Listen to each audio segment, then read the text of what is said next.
Mes chères beautés, comment allez-vous?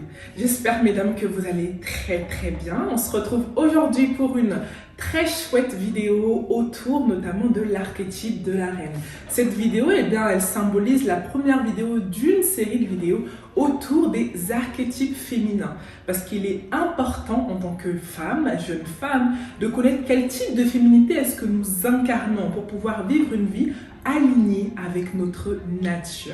D'accord? J'ai tendance à dire que le féminin est singulier, mais que la féminité, elle, est plurielle. Il n'existe pas une féminité, mais des féminités regroupées dans un féminin.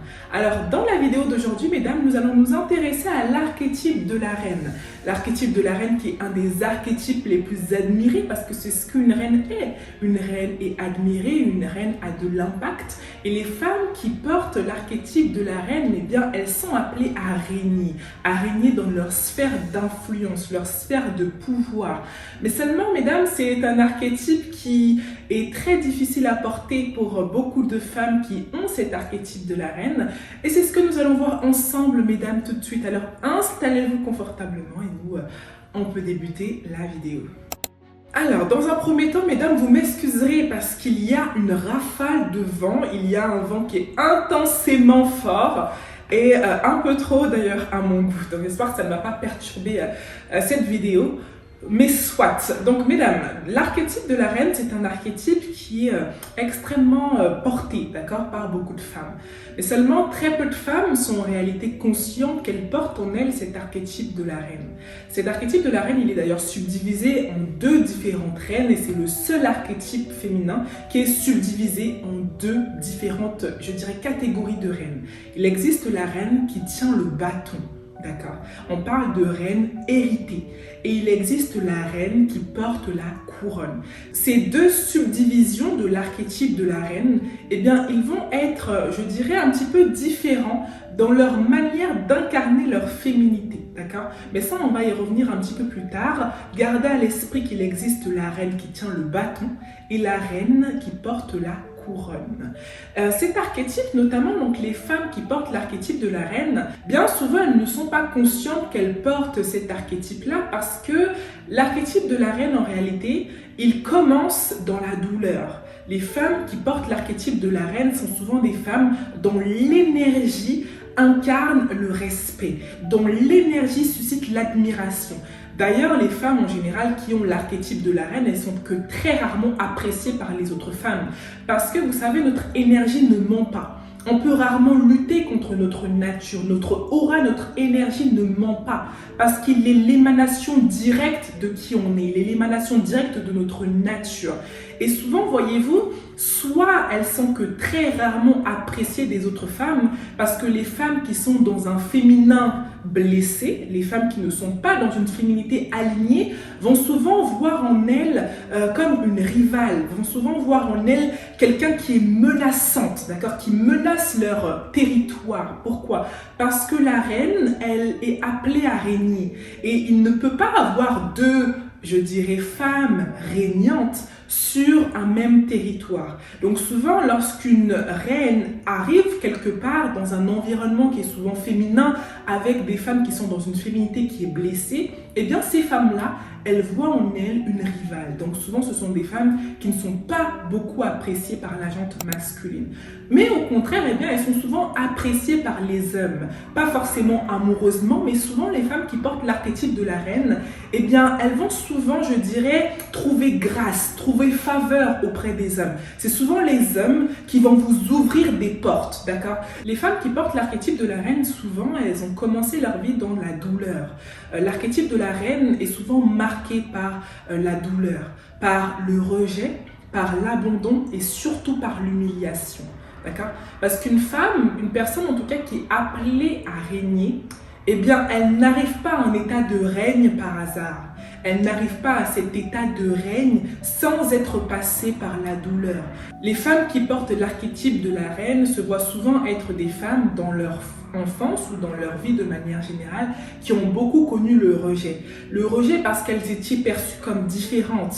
Elles avaient peut-être une personnalité différente. Ce sont souvent des femmes qui sont introverties, d'accord? Il est très rare de voir une reine qui est très extravertie. Enfin, après, je ne connais pas toutes les femmes qui ont l'archétype de la reine, mais de manière générale, les femmes qui portent en elles l'archétype de la reine ont souvent tendance à être introverties.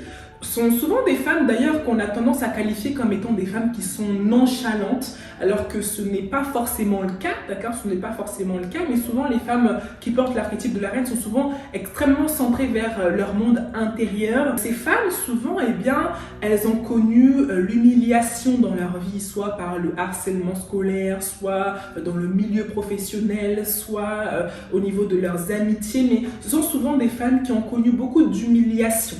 Ce sont souvent des femmes qui ont extrêmement été rejetées. Et donc, parce qu'elles ont été rejetées, eh bien, elles n'ont pas conscience de ce qu'elles portent à l'intérieur d'elles parce qu'elles se disent que parce que j'ai été rejetée, ça veut dire que je ne suis pas assez. Parce que j'ai été rejetée, ça veut dire que je ne suis pas assez. Alors que justement, c'est parce que vous avez été rejetée que ça veut dire que vous êtes suffisante. C'est justement parce que vous avez été rejetée que ça signifie que vous êtes assez. D'accord? Et souvent, l'archétype de la reine est souvent aussi marqué par l'abandon. L'abandon qui arrive souvent très tôt dans la vie de la reine ou qui arrive souvent notamment donc au niveau des relations amoureuses. En parlant des relations amoureuses, eh bien, les femmes qui ont l'archétype de la reine ont souvent des relations amoureuses, je dirais, très rocambolesques. Voilà, c'est le terme. Les femmes qui portent l'archétype de la reine ont souvent une vie amoureuse qui n'est pas facile, d'accord? Qui n'est pas facile parce que très peu d'hommes peuvent véritablement comprendre ce que vous portez au-dedans de vous. Très peu d'hommes peuvent véritablement être d'ailleurs alignés à votre nature de reine. Les femmes qui portent l'archétype de la reine doivent uniquement, et je dis bien uniquement, être avec des hommes qui portent eux aussi l'archétype du roi, d'accord? Parce que les hommes qui ne sont pas alignés avec votre archétype, eh bien, ils vont éteindre votre feu. Ils vont éteindre votre capacité à régner. Ils vont vous voir eux aussi comme une menace. Parce que les hommes qui ne sont pas alignés avec votre nature, voyez-vous, ce que vous portez en vous est très fort. Vous êtes une femme qui est appelée à régner. Vous êtes une femme qui est appelée à avoir de l'impact. Vous êtes une femme dont l'énergie même est une énergie qui règne par nature, d'accord? Donc vous ne pouvez pas être avec un homme qui est désaligné de sa masculinité. Vous ne pouvez pas vous offrir le luxe, enfin si du moins c'est un luxe, d'être avec un homme qui n'est pas dans son énergie masculine. Parce qu'une femme qui est appelée à régner, une femme qui est appelée à avoir de l'impact, elle est obligatoirement associée à un homme qui, lui, est ancré. À un homme qui, lui, peut véritablement vous pousser à pleinement incarner, déployer vos ailes. Parce qu'un homme qui est désaligné de sa masculinité, il va vous éteindre, d'accord? Un homme qui est désaligné de sa masculinité, il va vous éteindre. Déjà de manière globale. Et ça, peu importe l'archétype que vous incarnez. Dès lors que vous êtes une femme et que vous êtes avec un homme qui est désaligné de sa masculinité, il va obligatoirement vous éteindre. Mais c'est d'autant plus vrai lorsque vous êtes une femme qui portez l'archétype de la reine. Et un homme qui est dans un masculin blessé, il ne pourra jamais, au grand jamais, vous élever parce que lui-même ne sera pas suffisamment ancré. Alors qu'une femme qui est dans son énergie de reine, elle est appelée à être ancrée, elle est appelée à avoir de l'impact, elle est appelée à régner dans sa sphère d'influence, d'accord? Et donc, les femmes qui ont l'archétype de la reine sont souvent des femmes qui vont se retrouver dans des relations avec des hommes qui ne sont pas alignés. Tant qu'une femme qui porte l'archétype de la reine n'est pas elle-même alignée, elle va être avec des hommes qui sont désalignés, avec des hommes qui vont vous en faire voir de toutes les couleurs parce que vous n'êtes pas alignés. Il faut savoir qu'une reine, elle commence à régner d'abord à l'intérieur. L'archétype même de la reine est appelé à régner, mais votre règne, il commence d'abord lorsque vous commencez à régner au-dedans de vous. lorsque vous arrêtez de vous trahir, lorsque vous arrêtez de trahir votre énergie, lorsque vous arrêtez de trahir la personne que vous êtes, lorsque vous arrêtez de trahir votre nature. Parce que votre nature, c'est d'être une reine. Mais quand vous êtes une reine qui essayez de vous faire passer pour ce que vous n'êtes pas, eh bien malheureusement, vous allez vivre une vie qui est désalignée avec votre nature. Rappelez-vous que vous êtes une reine et que vous devez avoir de l'impact. L'archétype de la reine est d'ailleurs un archétype qui est énormément accompagné de solitude. D'accord? La solitude est la marque des grands. D'accord? Ça, il faut le savoir. La solitude est la marque des grands. Vous ne pouvez pas être une reine qui aimait être constamment entourée, qui aimait être constamment avec les gens, constamment dans les fêtes, constamment dans tous les événements.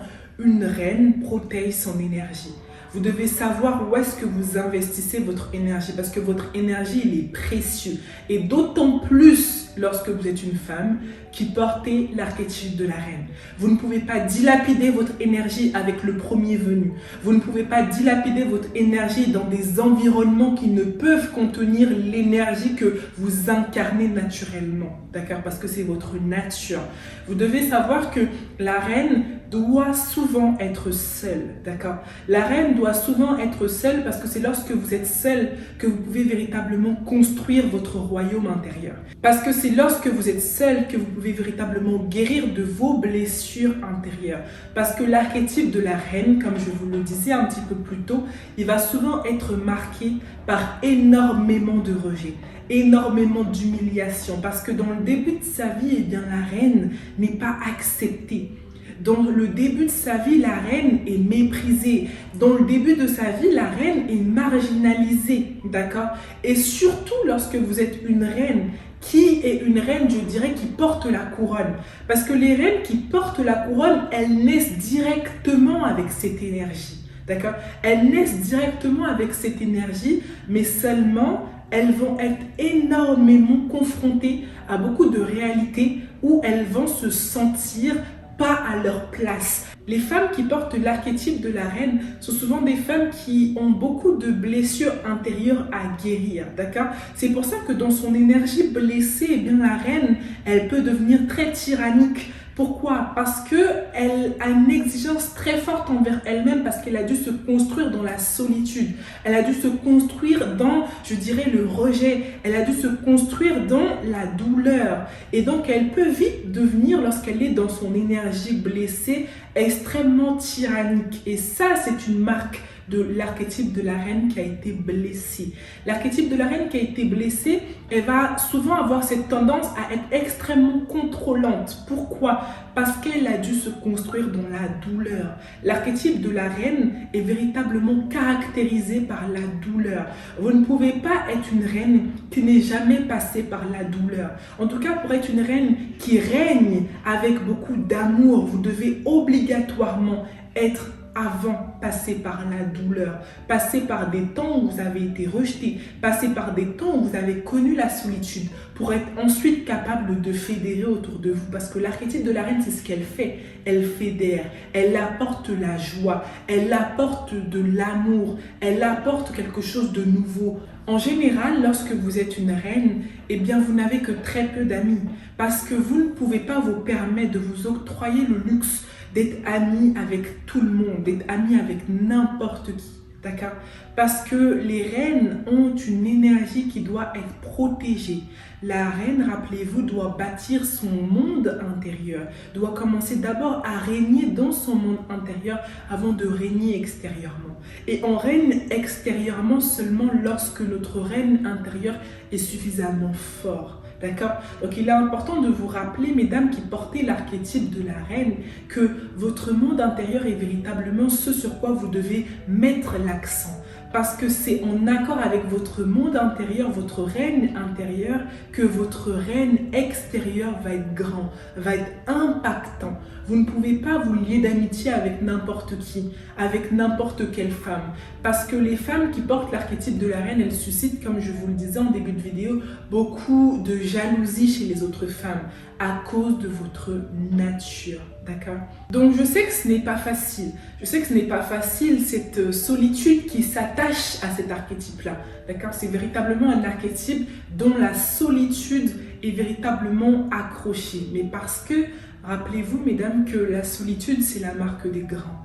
Lorsque vous êtes une grande dame, vous ne pouvez pas être avec beaucoup de foule. Vous devez obligatoirement savoir que la marque des grands est associée à la solitude. Et c'est pas facile, mais c'est souvent le prix à payer. L'archétype de la reine, il est également souvent associé à la restauration. D'accord? La reine, elle est souvent une femme qui est appelée à restaurer les femmes qui ont été blessées, souvent à restaurer quelque chose qui a été cassé, à restaurer une lignée souvent parfois qui a été bridée. Elle est souvent appelée à restaurer, d'accord? Ça dépend des types de reine que vous êtes, mais la reine par nature est souvent appelée à restaurer. Et le règne qui est le sien est souvent lié à la restauration et ou à la guérison, d'accord? Et c'est d'ailleurs la raison pour laquelle je vous disais que la reine, au début de sa vie, elle est souvent marginalisée, elle est souvent blessée. Pourquoi? Parce que elle doit restaurer. Et voyez-vous, votre appel, si je peux dire ça comme ça, est souvent lié aux choses que vous avez vécues. Lorsque vous avez vécu beaucoup de rejets, vous êtes souvent une personne qui est appelée à, fédérer, d'accord? Lorsque vous êtes une personne qui a été abandonnée, vous êtes souvent appelée, à restaurer autour de vous quelque chose. Et c'est véritablement ce qui se passe, en tout cas pour les femmes qui portent l'archétype de la reine. Elles sont appelées à restaurer quelque chose. C'est parce que vous êtes appelées à la restauration que vous allez souvent connaître les blessures. Parce que tu ne peux pas restaurer si tu n'as jamais été blessé. Et c'est pour ça que la reine va souvent dans sa vie vivre des événements très douloureux, vivre des événements qui sont très difficiles émotionnellement. Mais elle a au-dedans d'elle un feu qui la pousse à constamment croire, à espérer, à aller de l'avant. Pourquoi ? Parce qu'elle sait, je crois très sincèrement que notre fort intérieur, il sait. D'accord? Et donc, lorsque vous portez l'archétype de la reine, eh bien, vous vivez souvent beaucoup de choses qui sont très douloureuses et surtout au niveau émotionnel pour vraiment venir vous sortir de votre nature, pour venir déformer, endommager la personne que vous êtes, vous sortir de votre nature de reine pour vous retrouver dans une identité qui n'est pas la vôtre. Parce que lorsque vous êtes dans une identité qui n'est pas la vôtre, eh bien vous ne pouvez pas pleinement incarner votre nature et pleinement, du coup, incarner votre mission sur cette terre. Donc, je vous expliquais, mesdames, un petit peu plus tôt dans la vidéo qu'il existe deux archétypes de la reine, notamment, donc deux subdivisions de l'archétype de la reine. D'une part, la reine héritée, celle qui tient le bâton, et de l'autre part, la reine qui porte la couronne, celle simplement qui est par nature. Eh bien, la reine qui tient le bâton, on parle de reine héritée. Le bâton est le symbole de l'autorité, d'accord? Lorsqu'une personne tient le bâton, lorsqu'une reine, elle tient le bâton, c'est le symbole du pouvoir qui a été hérité. Les femmes en général qui portent l'archétype de la reine héritée, celles qui tiennent le bâton, ce sont des femmes qui sont devenues reines par leur capacité à produire, par leur capacité à devenir quelqu'un de grand. Ce sont souvent des femmes qui sont devenues reines par la force de leur travail, de ce qu'elles ont pu produire comme travail. Elles sont souvent notamment dans des sphères d'influence, comme dans la politique, dans le droit international, dans des milieux qui sont véritablement, très marqués par le pouvoir. C'est ça qu'on appelle la reine qui a hérité. Elle est devenue reine par la force de sa volonté. Elle est devenue reine par ce qu'elle a fait, ce qu'elle a été capable de produire dans véritablement son travail, d'accord? Alors que la reine, par nature, la reine qui porte la couronne, elle n'est reine. Elle n'a rien eu à faire pour être reine. Elle est. Elle est par nature, dans son énergie, elle est appelée à être une reine. C'est ça, la reine qui porte la couronne. Donc il y a véritablement cette petite subtilité et dans leur capacité à régner, elles sont différentes. Et donc c'est véritablement là cette petite, nuance entre la reine héritée et la reine qui porte la couronne. D'accord, mesdames? Donc j'espère que cette vidéo vous aura plu, j'espère que vous aurez passé un bon moment et j'espère surtout que vous aurez appris quelque chose au sujet de l'archétype de la reine. Un archétype qui est très intéressant, qui est très riche, mais qui est souvent aussi marqué de beaucoup de challenges et surtout beaucoup de douleurs. Mais mesdames, accrochez-vous, d'accord, parce que votre temps arrive. Le temps de régner arrive bientôt. Mais rappelez-vous que l'archétype de la reine, avant d'être émané extérieurement, il est d'abord construit à l'intérieur. Votre règne doit d'abord commencer à l'intérieur, au-dedans de vous. D'accord, mesdames? N'hésitez pas, mesdames, à me dire en commentaire notamment si vous pensez que vous avez cet archétype de la reine et surtout si la vidéo vous a plu, à laisser un petit pouce bleu. Moi, mesdames, eh bien, je vous lirai en commentaire comme d'habitude et on se retrouve, mesdames, la semaine prochaine pour un tout nouveau archétype. D'ici là, prenez soin de vous et moi, je vous fais, mesdames, plein de bisous. Je vous embrasse. À la semaine prochaine, mesdames.